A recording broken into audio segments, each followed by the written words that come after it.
بالله من الشيطان الرجيم. بسم الله الرحمن الرحيم. ما ننسخ من آية أو ننسها نات بخير منها أو مثلها. ألم تعلم أن الله على كل شيء قدير. ألم تعلم أن الله له ملك السماوات والأرض وما لكم من دون الله من ولي ولا نصير. أم تريدون أن تسألوا رسولكم كما سئل موسى من قبل ومن يتبدل الكفر بالإيمان فقد ضل سواء السبيل. ود كثير من أهل الكتاب لو يردونكم من بعد إيمانكم كفارا حسدا من عند أنفسهم من بعد ما تبين لهم الحق فاعفوا واصفحوا حتى يأتي الله بأمره إن الله على كل شيء قدير. صدق اللہ العظیم.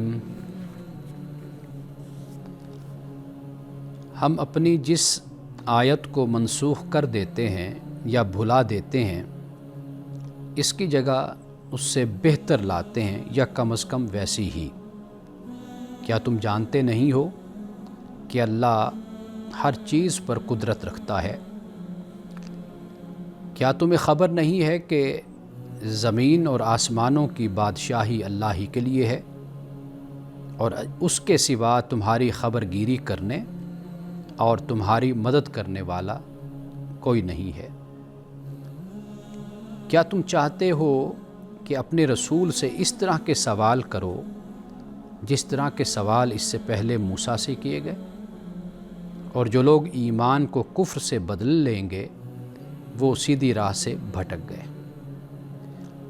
بہت سے اہل کتاب یہ چاہتے ہیں کہ وہ تمہارے ایمان کے بعد پھر تمہیں کفر کی حالت میں پلٹا دیں محض اپنے حسد کی وجہ سے.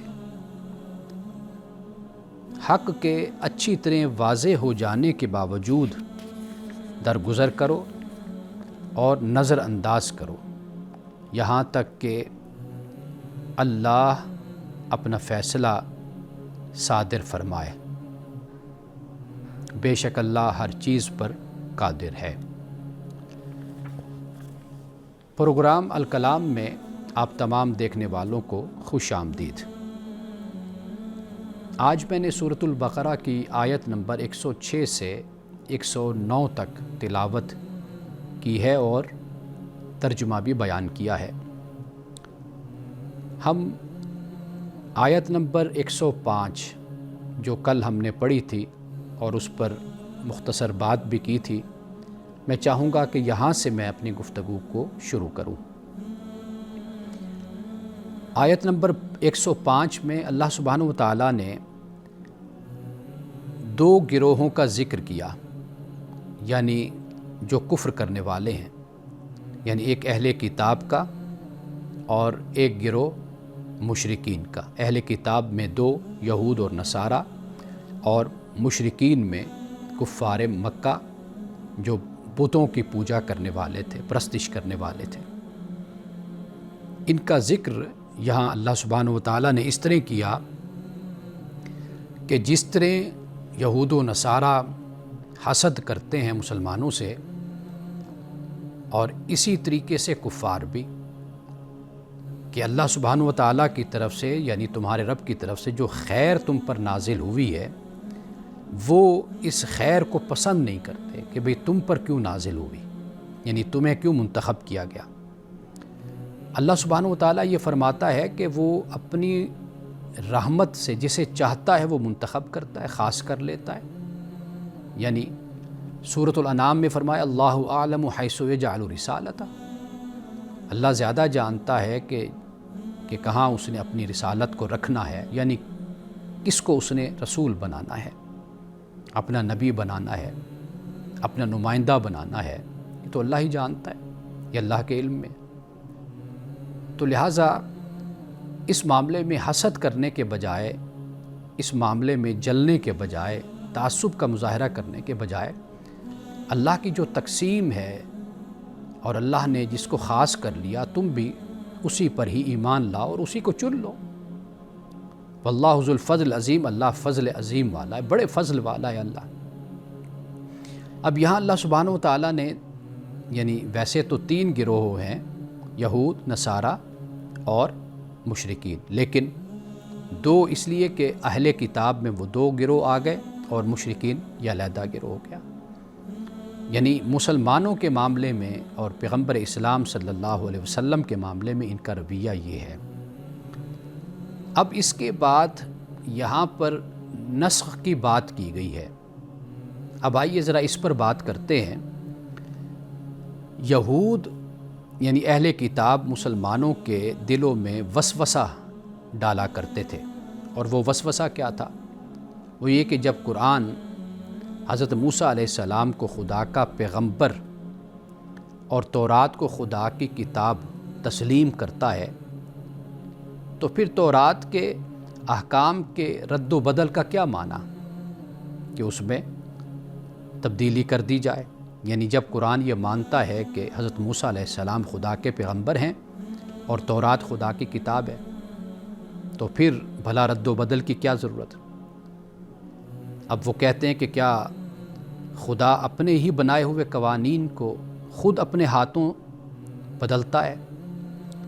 کیا اب تجربہ کے بعد، ایکسپیرینس کرنے کے بعد خدا پر اپنی غلطیاں واضح ہو رہی ہیں اور وہ ان کی اصلاح کرتا ہے؟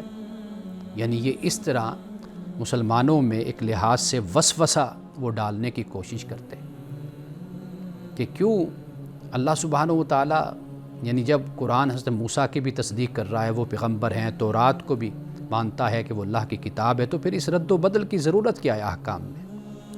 کیا نعوذ باللہ پہلے اللہ سے کوئی غلطی ہو گئی کہ جس کی وجہ سے وہ اب تبدیلی کرنا چاہتا ہے؟ تجربے سے بات واضح ہوگی کہ پہلے والی غلط تھی، تو لہٰذا اب اس کو درست کرنا ہے۔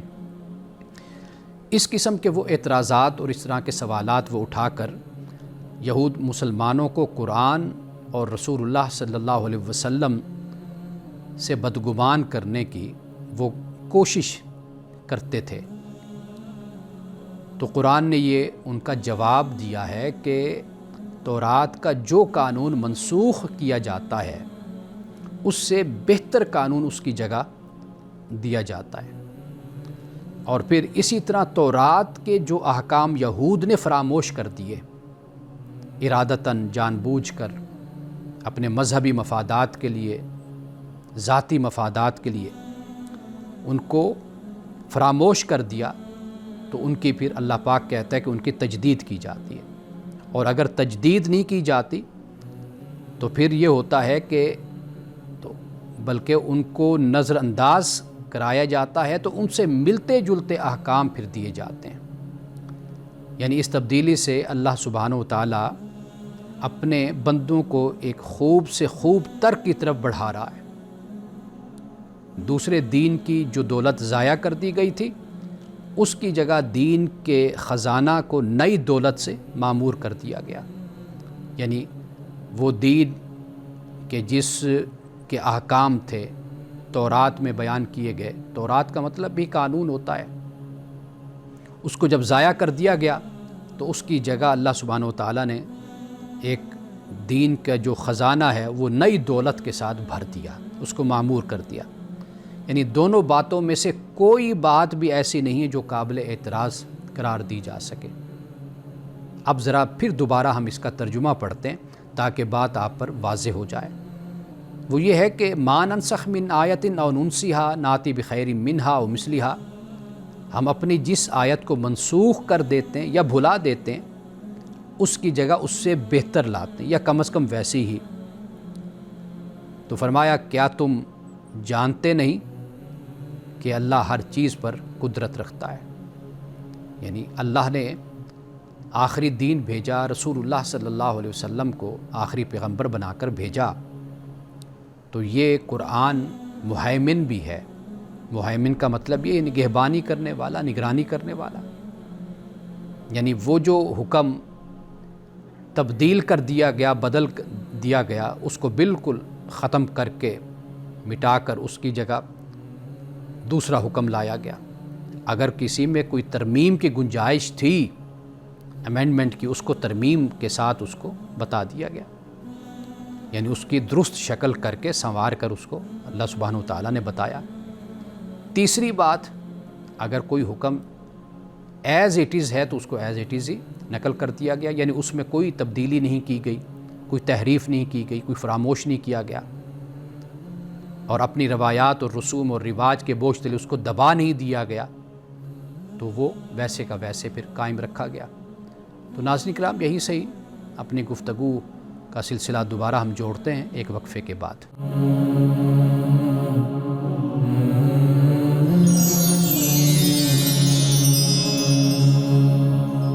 وقفے کے بعد دوبارہ آپ کی خدمت میں حاضر ہیں۔ یہاں پہ میں ایک اہم نقطہ پہ بات کرنا چاہتا ہوں، اور وہ اہم بات یہ ہے کہ آیت نمبر 105 اور آیت نمبر 109، اس میں اللہ سبحانہ و تعالیٰ نے حسد کا ذکر کیا ہے۔ حسد قوموں کو تباہ کر دیتا ہے، حسد ایک انسان کی شخصیت کو بگاڑ دیتا ہے۔ رسول اللہ نے یہ فرمایا کہ حسد سے بچو، حسد تمہاری نیکیوں کو ایسے کھا جاتا ہے کہ جیسے آگ لکڑی کو کھا جاتی ہے۔ ناظرین اکرام، آپ جانتے ہیں کہ جب ایک لکڑی کو آگ لگتی ہے تو اس کا کیا حال ہوتا ہے؟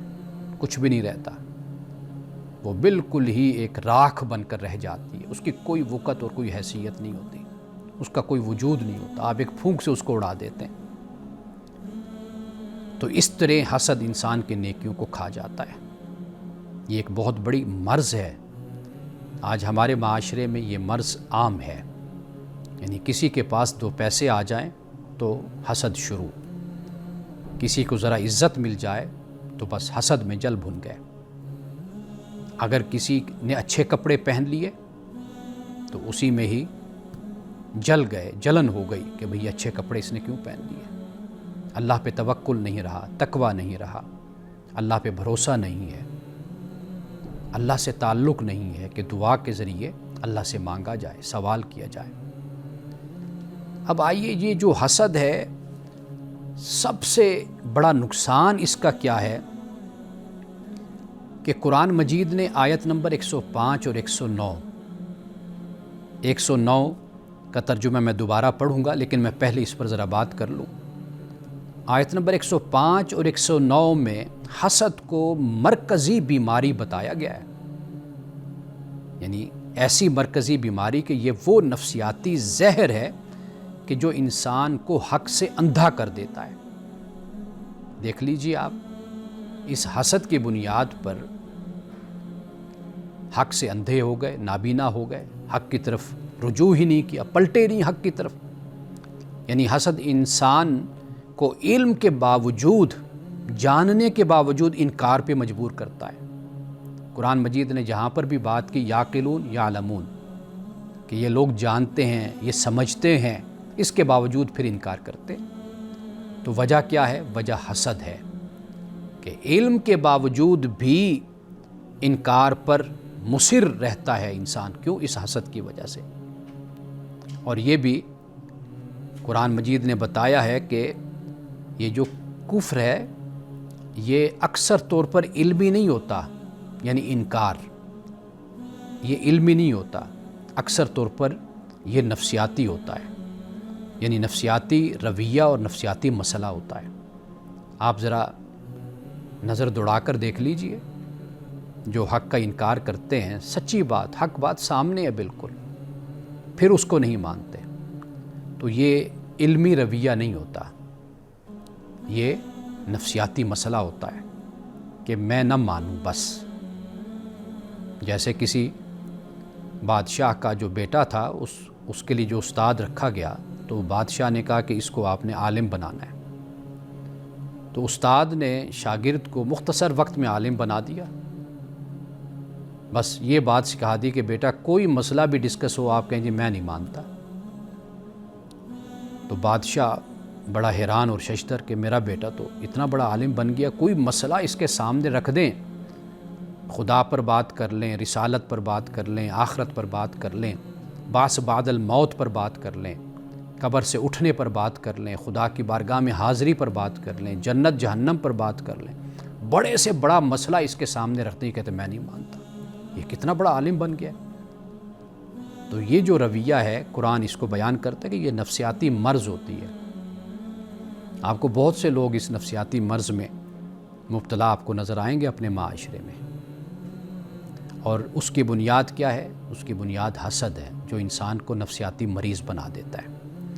اسی طرح دوسری طرف یہ بتایا انہی آیات میں کہ جو مومن ہوتے ہیں ان کو اللہ نے نفسیاتی توازن ان کو سکھایا۔ کس طرح؟ آپ دیکھیے کہ فاعفو وصفحو، یہ فرمایا معاف کرو اور درگزر کرو، یعنی رد عمل جو ہے اس میں نفرت نہیں سکھائی گئی، رد عمل میں صبر اور درگزر یہ سکھایا گیا۔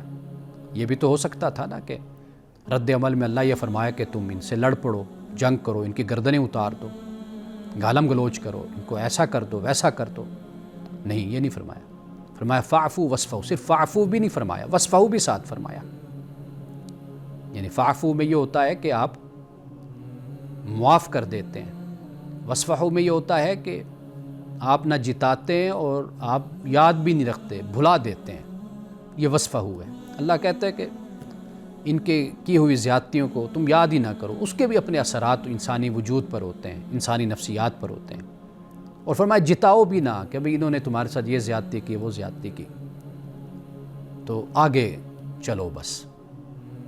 تو یہاں یہ قرآن مجید نے بیان کیا، یعنی اسے آپ کہہ سکتے ہیں کہ اسپرچول کانفیڈنس جس کو کہا جاتا ہے، روحانی اعتماد، روحانی خود اعتمادی، یہ قرآن پاک یہاں پر بیان کر رہا ہے۔ آئیے اب ذرا اس کا ترجمہ پڑھتے ہیں تو ترجمے سے بات مزید واضح ہو جائے گی۔ فرمایا کہ ودّا کثیر من اہل الکتاب، اہل کتاب سے بہت سے یہ چاہتے ہیں، لو یردونکم من بعد ایمانکم کفارا، کہ وہ ایمان کے بعد پھر تمہیں کفر کی حالت میں پلٹا دیں۔ ان کی کوشش تو یہی ہے، دھوس دھاندلی، مار پیٹ، تشدد، سختی، جبر، ریلیجیس پرسیکیوشن، مذہبی تعذیب، وہ اس کے ذریعے سے یہی چاہتے ہیں کہ تمہیں واپس لے آئیں اپنے ہی مشرکانہ مذہب پر اور عقائد پر۔ کوشش تو ان کی یہی ہے، اور یہ پھر آگے کیا فرمایا؟ محض اپنے حسد کی وجہ سے، حسد من عند انفسہم، جو ان میں حسد چھپا ہوا ہے نا ان کے اندر، ان کے نفسوں میں، فرمایا اس کی وجہ سے وہ یہی چاہتے ہیں۔ حق کے اچھی طرح واضح ہو جانے کے باوجود، یعنی حق بھی ان پر واضح ہے لیکن اس کے باوجود یہ وہی بات ہے جو میں نے پہلے بیان کی، اور یہ کس وجہ سے فرمایا؟ حسد من عند انفسہم، جو ان میں حسد ہے اس کی وجہ سے ان کا یہ رویہ ہے کہ وہ کیا کرتے ہیں کہ حق واضح ہو جانے کے باوجود بھی تم سے پھر حسد کرتے ہیں، اور فرمایا کہ درگزر کرو اور نظر انداز کرو یہاں تک کہ اللہ اپنا فیصلہ صادر فرما دے، یعنی پھر اللہ سبحانہ و تعالیٰ فیصلہ فرمائے گا، فاعفو وصفحو حتی یاتی اللہ بامرہ، ان اللہ علی کل شیء قدیر، اور بے شک اللہ تعالیٰ ہر شے پر قادر ہے۔ اب یہ جو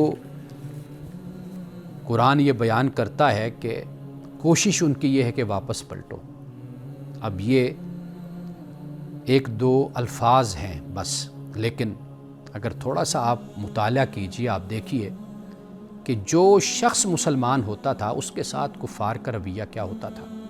یہ نہیں ہے کہ وہ صرف دل سے چاہتے تھے کہ یہ واپس ہمارے مذہب پر آ جائیں، آباء و اجداد کا مذہب ہے اس پر آ جائیں، کہ جس کے بارے میں وہ کہتے تھے کہ بھئی ہم، اے نبی آپ کی بات ہے محمد ہم کیا سنیں، ہم نے تو اپنے بڑوں کو اسی طرح پایا ہے، ما الفینا علیہ آباءنا، ہمارے بڑے اسی طرح ہی انہی بتوں کی پوجا کرتے تھے۔ حالانکہ یہ جو شرک ہے یہ عرب میں اس کی تاریخ رسول اللہ صلی اللہ علیہ وسلم کی پیدائش سے تقریباً کوئی 200-300 سال پہلے کی تاریخ ہے، اس سے پرانی نہیں ہے۔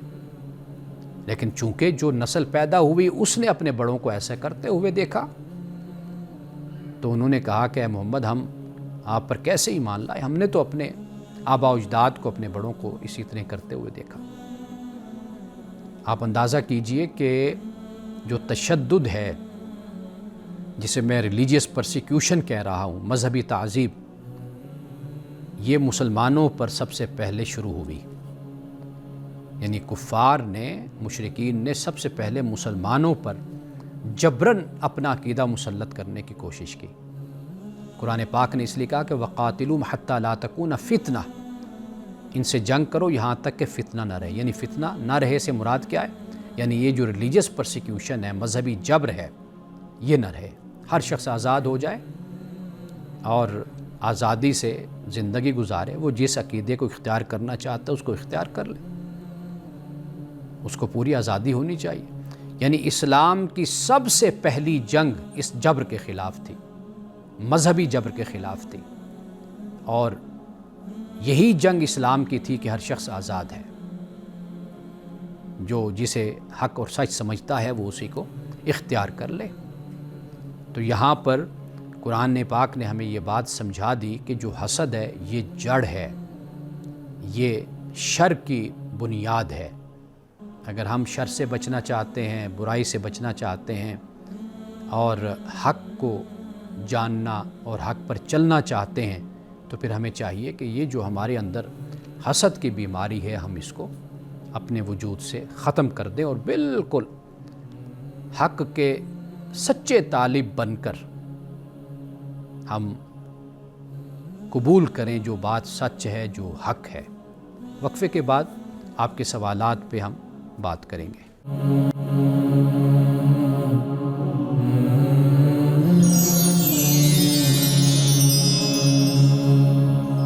وقفے کے بعد آپ کے سوالات کے ساتھ حاضر ہیں۔ پہلا سوال، یہ ایک نوجوان ہیں، انہوں نے پوچھا ہے کہ کیا نماز کی نیت زبان سے کرنا یا کہنا یہ ضروری ہے؟ کیا اس کے بغیر نماز ہو جائے گی؟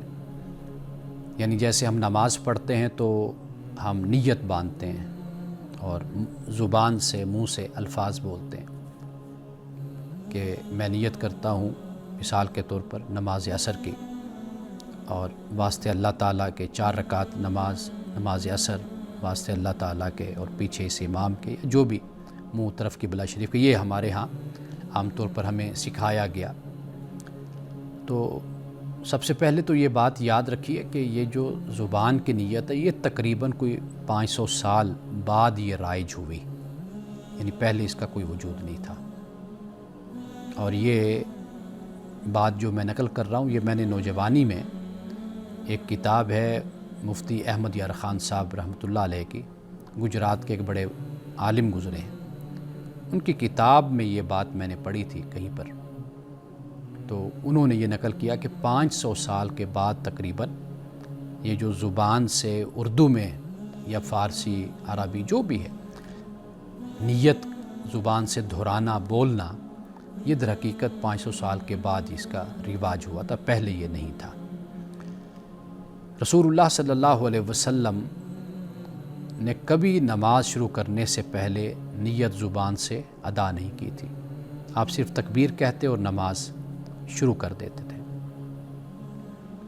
آپ کی حدیث ہے، اور یہ صحیح البخاری کی پہلی حدیث ہے، انما الاعمال بالنیات، کہ اعمال کا دار و مدار صرف اور صرف نیتوں پر ہے بس۔ تو لہٰذا نماز کی نیت، یہ جو نیت ہے یہ دل کا عمل ہے، زبان کا نہیں ہے۔ انما الاعمال بالنیات۔ میں یہ بات اس طرح بھی کہتا ہوں کہ جب آپ اٹھتے ہیں اپنے کام سے، آپ وضو کرنے جاتے ہیں، پھر اس کے بعد آپ مسجد آتے ہیں یا آپ گھر پہ یا آفس میں نماز پڑھتے ہیں، مصلی بچھاتے ہیں، تو یہ سارا عمل کیا آپ نے بغیر نیت اور ارادے کے کیا ہے؟ واضح بات ہے کہ آپ کی نیت تھی تو آپ اٹھے ہیں نا۔ آپ نے وضو اس لیے تو نہیں کیا کہ آپ وضو کر کے پھر بیٹھ جائیں گے اور اپنا دفتری کام کریں گے۔ آپ نے وضو کیا کہ اذان ہو گئی ہے، یہ نماز ظہر کا وقت ہے اور میں نے نماز پڑھنی ہے، تو نیت تھی آپ کی۔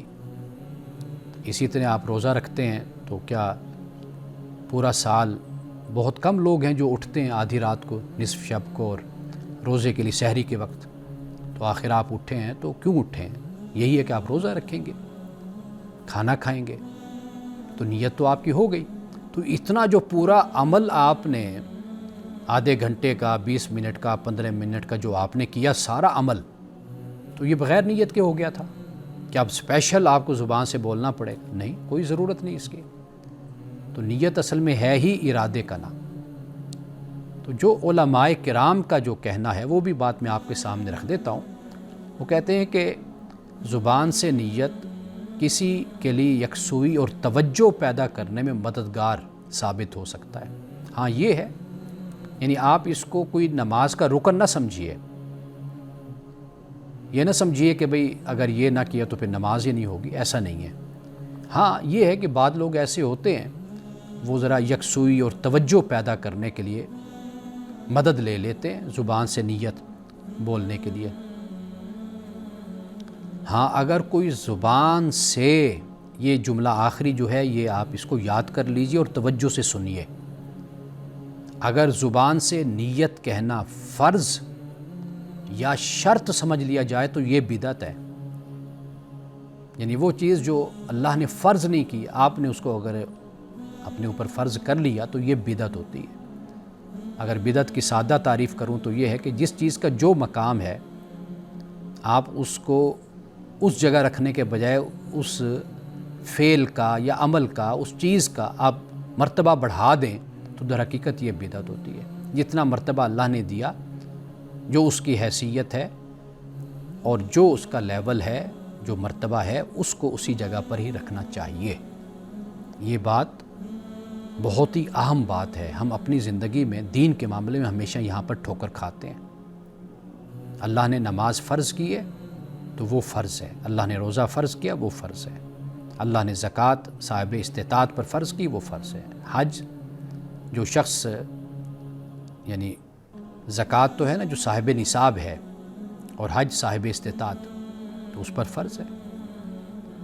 اس کے علاوہ جو بھی ہوگا عبادت کے حوالے سے، اس کو ہم سنت کہہ لیں یا اس کو ہم نفل کہہ لیں، تو لیکن وہ فرض کا درجہ اس کو نہیں ہوگا۔ تو یہ فرق جان کر ہمیں زندگی گزارنی چاہیے، سمجھنا چاہیے اس فرق کو۔ اچھا، اسی طرح ایک سوال ہے، اتفاق کی بات ہے کہ دوسرا سوال اسی سے ہی متعلق ہے کہ فرض نماز، یہ بھی اسی نوجوان کا ہی سوال ہے۔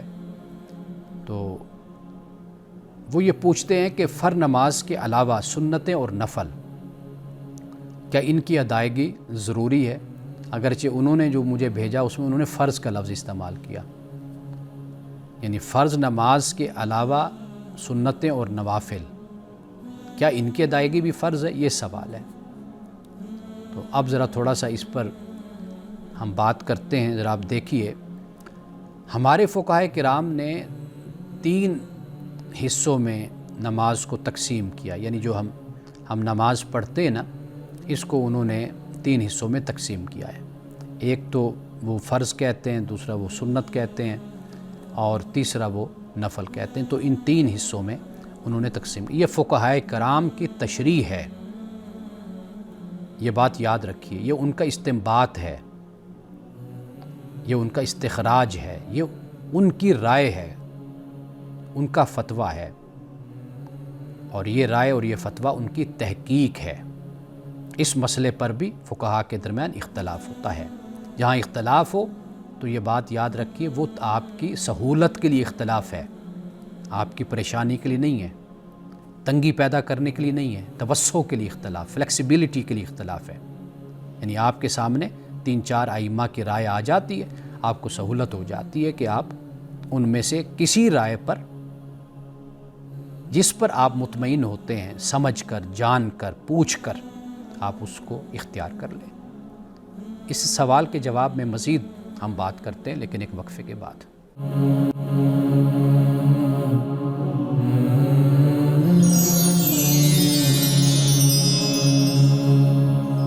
وقفے پہ جانے سے پہلے ہم اس سوال پر بات کر رہے تھے کہ فقہائے کرام نے نماز کو 3 حصوں میں بنیادی طور پر تقسیم کیا۔ ایک تو فرض ہے، یعنی یہ اللہ سبحانہ وتعالیٰ نے جسے کمپلسری کیا، لازم کیا، یعنی وہ نماز جس کا پڑھنا لازم ہو اور جس کا حکم ہو، جیسے صبح کی 2 ہیں، ظہر کی 4، عصر کی 4، مغرب کی 3، عشاء کی 4۔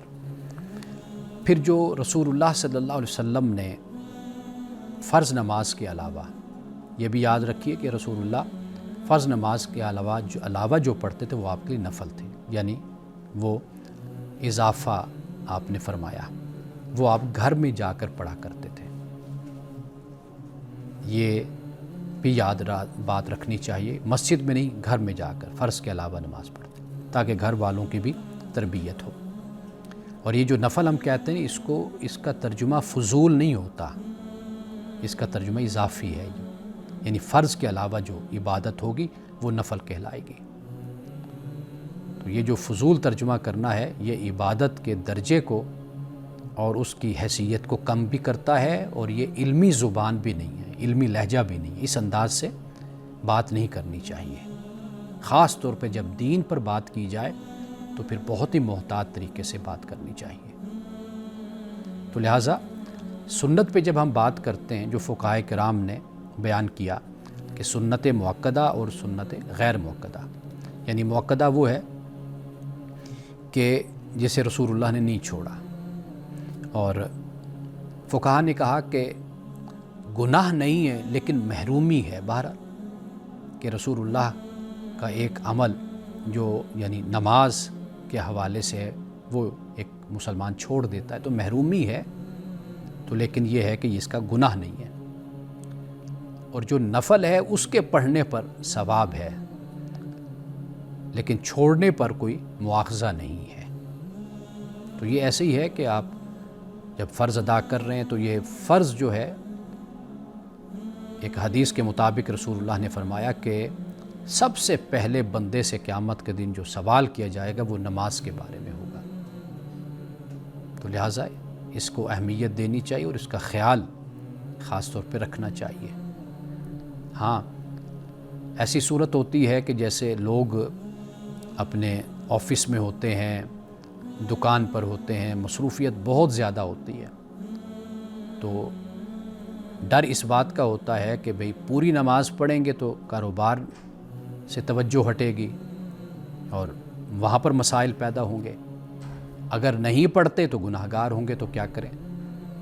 تو اس صورت میں پھر فرض ادا کر لیے جائے، کم از کم جو بنیادی بات ہے، جو اللہ کی طرف سے حکم ہے، وہ تو ادا ہو جائے۔ ہاں، آپ کو سہولت ہے، آسانی ہے، تو پھر فرض کے ساتھ آپ ضرور سنت بھی ادا کیجئے، پھر آپ نفل بھی پڑھیے۔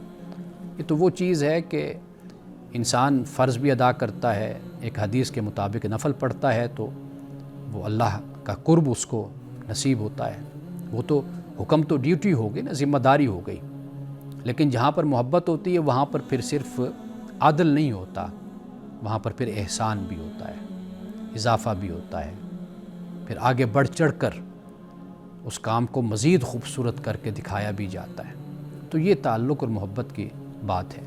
تو فقہائے کرام نے اسی بنیاد پر اسے بیان کیا کہ فرض ہے، پھر سنت مؤکدہ ہے، اور پھر غیر مؤکدہ ہے، پھر انہوں نے نفل کو بھی بیان کیا۔ یہ جو بھی انہوں نے بیان کیا، یہ رسول اللہ کی احادیث سے اور آپ کے زندگی گزارنے کے طریقے سے، آپ کی عبادات کو دیکھ کر اس کے مطابق پھر انہوں نے یہ ایک تقسیم کر کے ہمیں دے دی، لیکن جو فرض ہے وہ فرض ہے، بہرحال وہ ہر صورت میں ادا کرنا ہے۔ اب ایک سوال ہے، اگر وقت ہوا تو میں اس کا آج جواب دوں گا، اگر نہیں تو انشاءاللہ آئندہ پروگرام میں جب سوالات پہ بات کروں گا تو اس سوال کو سب سے پہلے لوں گا۔ وہ سوال یہ ہے کہ عدالت سے انصاف نہ ملنے کی صورت میں، یعنی لوگ مایوس ہو جاتے ہیں کہ عدالت سے انصاف نہیں مل رہا کسی بھی حوالے سے، یا لوگوں کو یہ شکایت ہوتی ہے کہ نظام قانون بڑا کمزور ہے، فوری فیصلہ نہیں دیتا، تو کوئی سویلین اپنی طرف سے کوئی قدم اٹھا لیتا ہے، یا جیسے مقتول کا کوئی وارث ہے وہ قاتل کو قتل کر دیتا ہے، جی عدالت سے انصاف نہیں ملا تو لہٰذا میں نے خود ہی اس کو قتل کر دیا۔ اب یہ ایک سوال ہے، اس کی شرعی حیثیت کیا ہے؟ تو یہ بڑا اہم سوال ہے۔ میں چاہوں گا کہ اس پر ذرا تفصیل کے ساتھ میں بات کروں، چونکہ ہمارے پروگرام کا وقت اب ختم ہو رہا ہے۔ آخر میں ایک حدیث میں بیان کرتا ہوں، تو انشاءاللہ کل پھر ہم اس پر تفصیل سے بات کریں گے۔ اور حدیث یہ ہے کہ رسول اللہ صلی اللہ علیہ وسلم نے فرمایا کہ قیامت کے دن اللہ سبحانہ و تعالیٰ اپنے بندے سے جن نعمتوں کے بارے میں جو اللہ نے دی سب سے پہلے جب پوچھے گا تو وہ کیا ہے؟ اللہ فرمائے گا کہ میں نے تمہارے لیے تمہارے جسم کو تندرست اور ٹھیک بنایا، اور پھر فرمایا کہ میں نے تمہیں ٹھنڈا پانی بھی تمہیں میں پلاتا رہا۔ تو فرمایا کہ اللہ سبحانہ و تعالیٰ ان دو نعمتوں کے بارے میں بندے سے پوچھے گا کہ ایک تو جسمانی طور پر میں نے تمہیں تندرست اور بالکل تمہیں ٹھیک بنایا، دوسرا یہ کہ میں تمہیں ٹھنڈا پانی بھی دیتا رہا، پلاتا رہا، تو کیا تم نے اس کا شکر ادا کیا، اس کا حق ادا کیا؟ تو یہ ٹھنڈا پانی عرب کے معاشرے میں چونکہ آپ سمجھتے ہیں، جانتے ہیں کہ اس کی کیا اہمیت ہے، تو اس لیے اللہ سبحانہ و تعالیٰ ٹھنڈے پانی کے بارے میں بھی کل قیامت کے دن سوال کرے گا۔ اجازت دیجیے، کل آپ سے دوبارہ ملاقات ہوگی۔ السلام علیکم ورحمۃ اللہ وبرکاتہ۔